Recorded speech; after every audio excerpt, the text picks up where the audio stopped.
Karoline faces backlash. From Yale University, but her speech set. The hall on fire. It started with a simple flyer. Karoline Leavitt to speak at Harvard University. A conversation on political communication in the 21st century. The paper was barely posted on the event board in the Kennedy School lobby before a wave of discontent rippled through the campus. Within hours, Instagram stories and Reddit threads lit up with hashtags like "No Platform for Hate" and "Not at Harvard." By midnight, a protest page had gathered over 1,000 RSVPs. Posters with Karoline's face and bold red slashes over it were plastered across dorm hallways. Reject extremism, resist normalization. Karoline Leavitt, former White House press secretary. 26 years old, conservative firebrand Harvard students wanted nothing to do with her. But she was already on the Amtrak to Boston. Dana, a senior in political science, and one of the event liaisons, checked her inbox with a growing sense of dread. Messages flooded in. Why are we giving her a platform? This isn't free speech. This is hate speech. Shame on the department. The civics forum team had debated canceling. Even the dean released a tepid statement. Harvard believes in rigorous discourse, even with controversial figures. It convinced no one. Protesters began gathering plans for a walkout. Dana, caught between administrative duty and peer pressure, texted her co-chair. She's still coming. Karoline sat in the green room beneath Sanders Theater. It was small, velvet-draped, and heavy with silence. Her emerald blazer lay smooth across her shoulders, and a tiny silver cross gleamed at her collarbone. Her assistant Chloe checked the mic levels. Dana knocked once and entered. "Hi. Ms. Leavitt, I'm Dana. I'll walk you on stage." Karoline nodded. "Thanks, Dana." Dana fidgeted. "There's been a lot of pushback." Karoline's smile was calm, professional. "Let them push." Outside, students crowded the rows. Over 500 had shown up. Some came to listen. Most came to protest. Faculty stood along the walls, silent and uneasy. A large hand-painted banner stretched across the back wall of the theater. Harvard Rejects Hate. The host, a graduate student moderator, took the mic. "Please welcome our guest speaker, Karoline Leavitt." The boss came instantly, scattered at first, then swelling like a tide. One student stood and shouted, "Why is she here?" Karoline stepped into the spotlight. Her heels echoed on the wood. She paused, center stage, letting the noise wash over her. Her expression was unreadable, still measured. She waited. The moderator leaned in, apologetic. "Miss Leavitt, you may begin. I was told I might not be welcome here," Karoline said, her voice steady. "So thank you. Thank you for still showing up, even when you disagree with me." Silence, a hard silence. She let it linger. "I'm not here to convert anyone. I'm here to speak. And I ask just one thing in return. Respect me enough to listen before you judge." Some scoffed. A few laughed. But the crowd had quieted. She had begun. A student near the aisle stood, arms folded. "Easy to ask for respect when you've got the mic. You represent hate." Karoline turned toward him. "And I've lived through the headlines being wrong." He didn't sit immediately, but he stopped shouting. "I've been called a fascist, a puppet, a blonde distraction," she continued. "Not because people listen to what I believe, but because they assume they already know." She moved forward, voice sure. "I'm not here to argue labels. I came to talk about ideas like freedom of speech and the kind of civil discourse universities were built for." Some students crossed their arms tighter, but a few, especially near the front, began to look up unsure. A young woman with orange hair raised her hand. "If you believe in civil discourse, why did you stay silent when families were separated at the border?" The room tensed. Karoline took a breath. "That night I cried, and I asked for clarity, not spin. I read the briefings. I saw the complexity. Immigration policy is painful, not just morally, operationally. A few murmurs, a few nods. No one wins when the system fails. But if all we do is tweet outrage, we get headlines, not solutions. The orange-haired girl blinked, surprised by the vulnerability. Karoline wasn't fighting, she was inviting. She looked out again. If you're going to argue with me, please argue with the real me, not the caricature someone wrote for you. There it was, the opening crack in the wall. Dana, watching from the side stage, whispered to the tech beside her, "They're listening." Liam sat near the aisle. He had been tense the whole time, arms crossed, eyes narrowed. Now slowly he raised his hand. "I'm from a town like yours," he said. "Conservative, small. Everyone thought the same. I left because I didn't belong, because I was gay, because I was quiet, because people like you never defended me." The room froze again. Karoline looked at him, not through him at him. "What's your name?" she asked gently. "Liam." She stepped closer, lowering herself just slightly, so her gaze met his evenly. "Liam," she said, "I'm sorry you felt invisible. No one deserves that. I won't pretend to understand everything you've faced. But I believe this faith without compassion becomes cruelty. That's not the kind of faith I stand for." Liam blinked. The anger in his posture loosened. He didn't smile, but he nodded barely. A quiet wave passed through the audience. Not a cheer, not applause, just breathe. Karoline stood up again, eyes still on Liam. "We don't always get to choose where we come from, but we can choose what we carry forward." A student in the middle rows leaned forward. Another uncrossed their arms. The orange-haired girl raised her hand again. "You said you've seen what happens behind the scenes. What if people are hurting and leaders stay silent? Doesn't that make them complicit?" Karoline's gaze softened, but her voice stayed firm. "Silence can be complicated, yes, but sometimes silence is a fight behind the curtain. Not every battle is visible. Some are whispers in rooms where no one claps." The girl nodded, not in agreement, but in thought. The moderator cleared his throat. Another question. A student in a Bernie 2020 hoodie stood. "How can you talk about the truth when your party denies climate change attacks, women's rights, cuts education?" Karoline took a breath, then walked to the edge of the stage. "I don't defend every policy, but I stay in the room. Because if I walk out every time I disagree, I'll never be able to change anything. You want me to disappear, or do you want me to listen, learn, and maybe shift something from the inside?" He didn't answer, but he sat back down slowly. Something shifted. Not victory, not conversion, just attention. Dana from backstage stared in disbelief. Students weren't yelling anymore. They were leaning in. Karoline turned back to the crowd. "You came because you care. So did I. That's what we have in common." A few claps, hesitant, scattered, but real. The moderator stepped forward. "We'll open to general questions now." A hand rose near the back. A girl in a brown sweater holding a notebook. "I don't agree with you, but I've never heard someone like you speak like this. It's disarming." Karoline smiled faintly.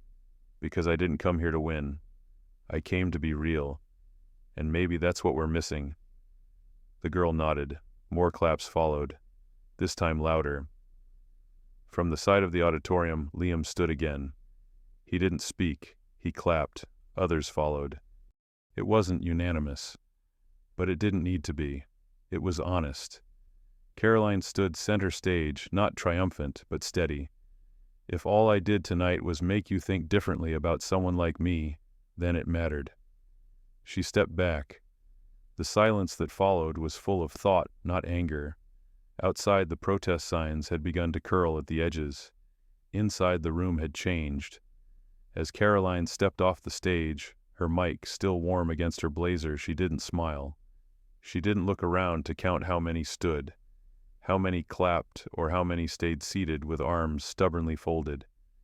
She simply walked into the wings, the tension still crackling in the air behind her, like static electricity.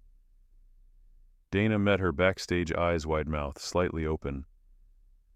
I thought they were going to boo you off the stage, she whispered. They did, Karoline said, adjusting the silver cross on her collar. Then they didn't. Chloe handed her a bottle of water. You cracked the ice.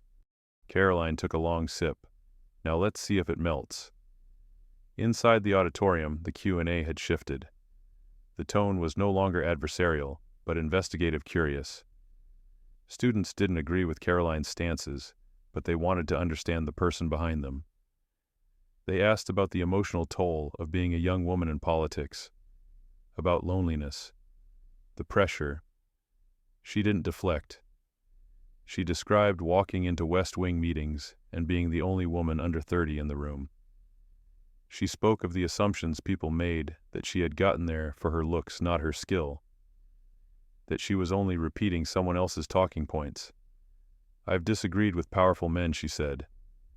I just don't broadcast it for applause. Some conversations are more effective when they're private. A professor in the front row finally spoke, voice calm and clear. Miss Levitt, do you believe civil discourse still has a place in American politics? Karoline paused.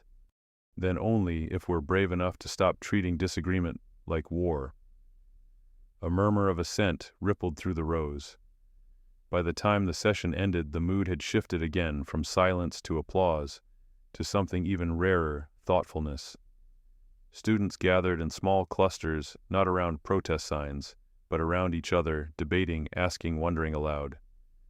Liam stood near the edge of the hallway, his hands deep in his hoodie pocket. The orange-haired girl walked over. She surprised you too, she asked. He nodded slowly. Yeah, she did. Still don't agree with her. Me neither, but I think maybe we were wrong about who she is. Backstage, Dana handed Karoline her phone. You're trending, she said. Karoline blinked. Already, Dana showed her the screen. Hashtags. Drasher Harvard heard her. Grace under fire. Karoline listened. A clip had gone viral, Karoline standing eye to eye with Liam saying, "No one deserves to feel erased." Across Twitter, the video was being shared not just by conservatives, but by liberals who admitted I still disagree with her, but I respect her for showing up. A famous liberal columnist tweeted, Karoline Leavitt walked into the lion's den and didn't roar. She listened, and that's why she was heard. In a quiet car on the Amtrak back to D.C., Karoline sat by the window, her phone buzzing nonstop. Messages from former colleagues, from opponents, from students, from strangers. Her father's note was folded neatly in her lap. She ran her thumb over the words again. Be strong enough to speak, but wise enough to listen. She whispered it to herself. Outside the window, autumn leaves blurred past. She didn't feel victorious. She felt heavy. But it was the weight of responsibility, not defeat. Back in Washington, the buzz around Karoline's Harvard appearance had turned into a media storm. Morning shows picked up the story. Commentators replayed the footage. Conservative outlets framed it as a win for free speech. Liberal ones framed it as a reminder of why dialogue matters. Even a satirical news show aired a segment titled, Karoline Leavitt Didn't Scream, and somehow still got heard. The White House took notice. A senior advisor called Chloe. The president wants to speak with her. Tomorrow. Oval Office. Chloe turned to Karoline, raising her brow. Karoline didn't answer right away. She looked out at the Capitol building glowing beneath the evening sky. I didn't do it for him, she said quietly. I know, Chloe replied, but he still noticed. At midnight, Karoline sat at her kitchen table with a legal pad in front of her, not planning a speech, not outlining a campaign, just writing down names. Liam, the orange-haired girl, the professor who finally nodded, Dana who stayed backstage, not allies, not converts, just people who had listened long enough to see her differently. That mattered more. She closed the notebook, turned off the lights, and whispered one last time, "Stay human."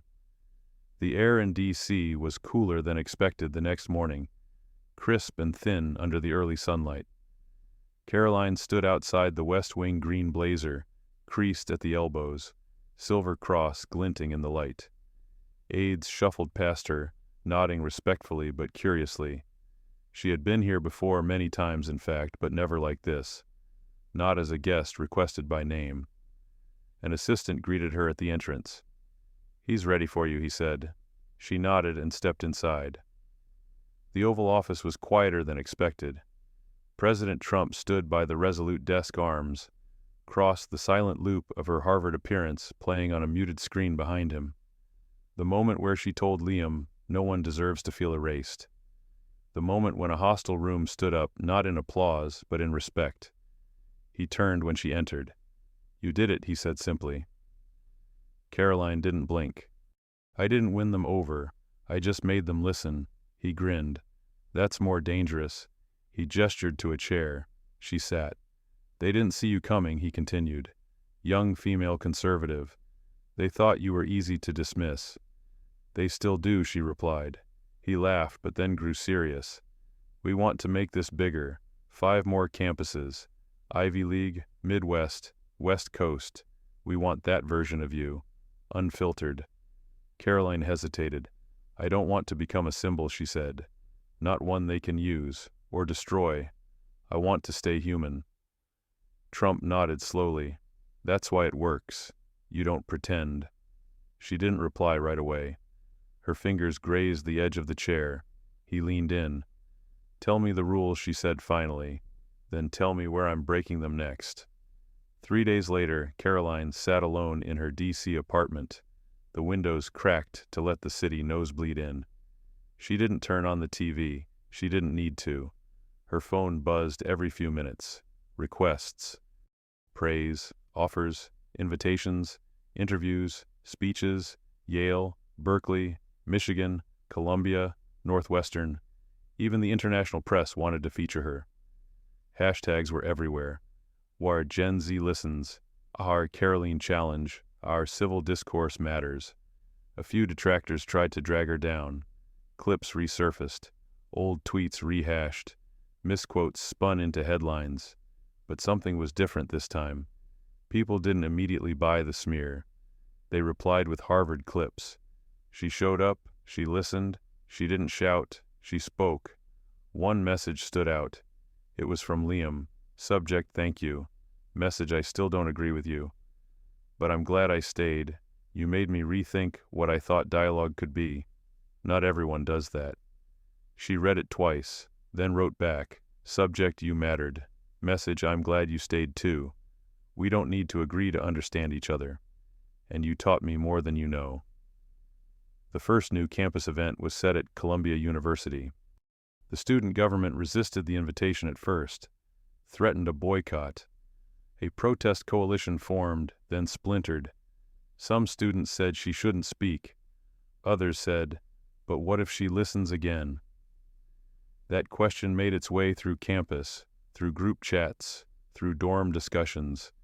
Even professors debated it, and so the event was greenlit, with more security, with faculty oversight. But it was on.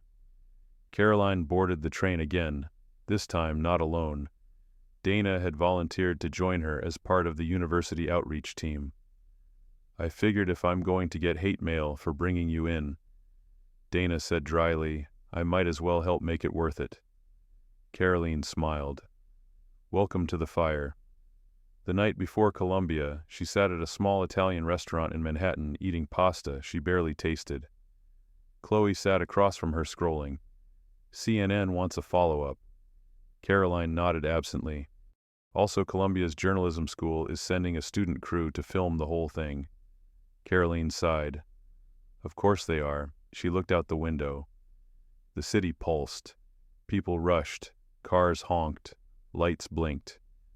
"Do you ever feel like we're not loading anything?" she asked. "Just walking through a maze someone else built." Chloe tilted her head. "Maybe. But every maze has a center. You're getting close." Columbia's auditorium was different from Harvard's. More angular, sleeker, cameras everywhere. Security stood in quiet formation. The protest signs were back, bolder now. "No more polite fascism." She smiles and divides. Dana looked over the crowd from backstage. "They're louder than Harvard." Karoline adjusted her mic. "Then I'll be quieter." The moderator read a disclaimer. The views of the speaker do not represent the university. Then Karoline was introduced. Boos again, shouts. One student stood and turned her back. Karoline walked slowly to the podium. "Thank you for showing up," she began, "even if it was to protest me. You cared enough to come, and that matters." The room didn't soften immediately, but it didn't explode either. A few eyes met hers. She began. This time she spoke more about policy, about immigration, about free speech, about what she saw inside the administration and what made her uncomfortable. "I've disagreed in rooms where I couldn't say so out loud," she admitted. "And I've learned that silence isn't always a weakness. Sometimes it's strategy, sometimes it's survival." A student yelled, "But isn't that cowardice?" She didn't flinch. "No. Cowardice is pretending to care only when the cameras are on. Strategy is staying long enough to move the dial." That drew murmurs. Midway through, someone threw a rolled-up pamphlet at the stage. Security tensed.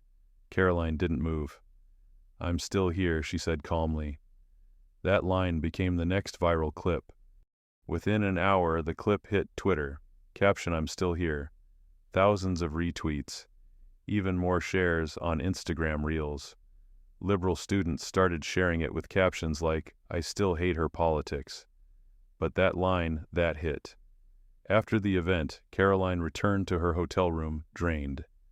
Dana joined her with takeout. "You held it together," Dana said. Karoline shook her head.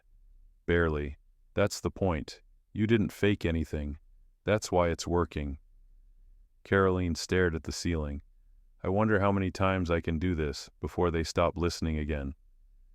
Dana smiled faintly. "Hopefully not before it spreads."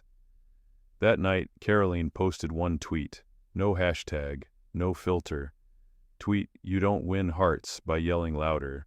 You do it by standing in the noise, quietly holding your ground." The next morning, she woke to 10,000 new followers and an invitation from Yale. Karoline's third stop was Yale. Unlike Harvard and Columbia, Yale's administration didn't flinch. They approved the event with almost no hesitation. Their reasoning, freedom of speech, especially uncomfortable speech, is central to academic growth. But the students didn't echo that sentiment. Not all of them. Petitions spread. "Silence is violence. Don't let her back it with civility." Some accused her of whitewashing ideology with empathy. Others claimed her Harvard moment was a rehearsed performance.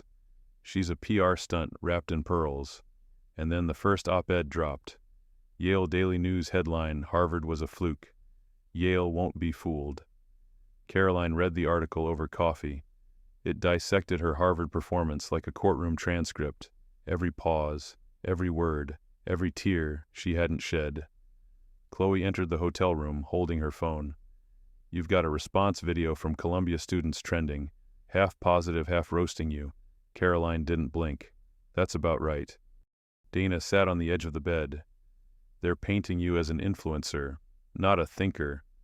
Karoline set down her mug. "Maybe because I didn't shout back." Chloe raised an eyebrow. "Are you still going on stage?" Karoline answered by standing and grabbing her blazer. Yale's lecture hall was colder, more modern. The lighting was blue-white sterile. The banner across the back read, "Dialogue isn't a shield." As she entered, a small group of students turned their backs again. This time they held up small mirrors. Karoline paused, then smiled faintly. "Reflective protest," she murmured to Dana. "Creative," Dana whispered. "Their student paper called this performance art." Karoline whispered back, "Then I'll respond with a monologue." The moderator was brisk, less welcoming. He read the intro from his tablet without glancing up. "Tonight's speaker is Karoline Leavitt, former White House press secretary. She will speak for 10 minutes. Then we open to moderate student questions." He stepped back. No applause. Karoline took the podium. "I don't expect you to like me," she began, "but I hope you respect that I showed up." Silence. "I've been called a lot of names, but rarely listener, and that's what I'm trying to be." tonight especially. A student from the back shouted, "You don't listen. You package dissent in soft words." Karoline nodded. "And you just gave me an example of dissent I'm listening to. Thank you." That quieted the room, not because it defeated the protester, but because it didn't escalate. She pivoted into policy. Talked about transparency in government, border complexity, misinformation in both liberal and conservative media. Spin doesn't just come from one side, she said, and it's always the audience who pays the price. She shared stories of interns in the West Wing, of being ignored in rooms until she made herself impossible to ignore. "I earned my place," she said. "I didn't inherit it. And if that threatens people, maybe it should." The questions came faster at Yale, sharper, less emotional, more academic. Do you believe bipartisanship is still viable? Should colleges host all voices, even those deemed dangerous? Isn't your calm tone just a rebrand of the same ideology Karoline didn't dodge? "I don't need you to agree. I need you to ask why you don't." That line got quoted in 3 think pieces within 2 hours. Halfway through, something rare happened. A professor raised his hand. "I've taught political communication for 30 years, he said. "I've rarely seen someone handle dissent this deliberately." "Tell me who taught you that." Karoline smiled softly. "My father, and rooms like this." After the event, a student approached her in the hallway. He wore a mask and didn't give his name. "You still work for people who hurt my community," he said. Karoline nodded. "I know. Then why are you here to be told that? To hear it from you? Not Twitter." The student didn't reply, but he didn't walk away either. Back at the hotel, Chloe handed her a printout of analytics. "You're now being tracked by 6 think tanks. Half want to fund you, half want to discredit you." Karoline handed it back. "Tell them all I'm not running for anything." Dana looked over. Not yet. Online backlash brewed. A podcast host labeled her the polished face of quiet fascism. A YouTube channel spliced clips to make her sound contradictory. A student op-ed accused her of performative pain and weaponized humility. Karoline didn't respond. But her inbox filled with other messages. "I don't like your politics, but you made me feel heard. Your words at Columbia made me call my dad after years.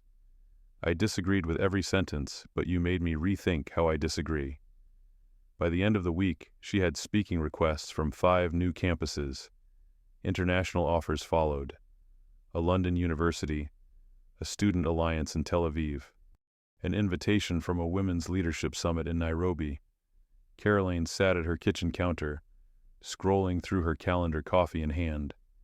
"This isn't politics anymore," Chloe said. Karoline nodded. "It's something messier." That night, she drafted a message to her father. He never used social media, preferred letters. "Dear Dad, you told me to be wise enough to listen. I'm trying, but listening has a cost. People throw words like daggers. Sometimes I bleed, but sometimes rarely they put them down. Maybe we're not as far gone as we think. Love, K." She sealed the letter, then turned to her phone and tweeted, "Some say civility is surrender, but what if it's resistance in disguise?" The tweet went viral in under an hour. It was never supposed to go this far. Karoline sat quietly in the green room of a television studio in Washington, D.C., her fingers wrapped around a lukewarm mug of tea she had no intention of drinking. On the monitor, a chyron blinked, the face of a new right. "Karoline Levitt joins us live." She hated the label. It wasn't accurate, and worse, it was too easy. She wasn't trying to lead a movement. She was trying to make a conversation possible again. But the world had other plans. By now, the number of her appearances had reached double digits. She had spoken at public universities, private schools, liberal arts colleges, law schools, business forums, even one event co-hosted by a social justice nonprofit who invited her after reading Liam's follow-up post. She'd been cursed at in lobbies, applauded in elevators, asked for photos outside libraries, and spat at outside cafes. The pendulum never stopped swinging. Backstage, Dana entered with a stack of papers. "You're getting profiled in The Atlantic," she said, exhaling hard. "They want to call the piece, 'The Fire Doesn't Burn Her.'" Karoline set the mug down. "That's the most poetic way I've ever been accused of being emotionally numb." Dana handed her a second paper, but here's the one that matters. It was an editorial, signed by 200 students, from Harvard, Columbia, and Yale. The headline, "We Still Don't Agree, but we finally listened." The television segment was brief. She spoke clearly, but not defensively. She answered questions about the GOP's future, about media echo chambers, about the next generation. But what went viral wasn't what she said. It was what she did at the end. The host asked, "What would you tell your 18-year-old self if she were watching this now?" Karoline paused, blinked once, then said, "Stay in the room, even when they don't want you there, especially then." That line exploded. Clips spread. Mashups followed. One TikTok cut between protest signs and standing ovations with her voice underneath. Captioned, "She didn't shout. She showed up." A young filmmaker messaged Chloe, "We want to make a documentary." Karoline rolled her eyes. "I'm not a story." "Too late," Chloe said. Then came the summit. It wasn't political. It wasn't even domestic. A global youth leadership conference in Geneva, Switzerland, invited her to speak on ethical influence in the age of information. Chloe called it a diplomatic olive branch. Karoline called it surreal. "I've barely got enough frequent flyer miles for DC to Detroit," she said. But she said yes. The Geneva stage was large, white, framed by 3 flags, UN Switzerland, and a blue youth movement banner. The audience was mixed college students, NGO staffers, diplomats' children. They spoke 20 languages. They had lived through more than she could imagine. Karoline wore a muted gray blazer this time. No makeup crew, no handlers. Just her voice and a folded paper tucked into her inner pocket. The note from her father. She walked out slowly. No music, no lights. Just a spotlight and silence. "I'm not here to change your mind," she began. "I'm here because we forgot how to listen to people we're told to hate." She spoke for 15 minutes. Not about politics, not about the party. About presence. About choosing not to leave the table. About Liam. About the girl with the orange hair. About the protester who whispered, "You made me rethink yelling."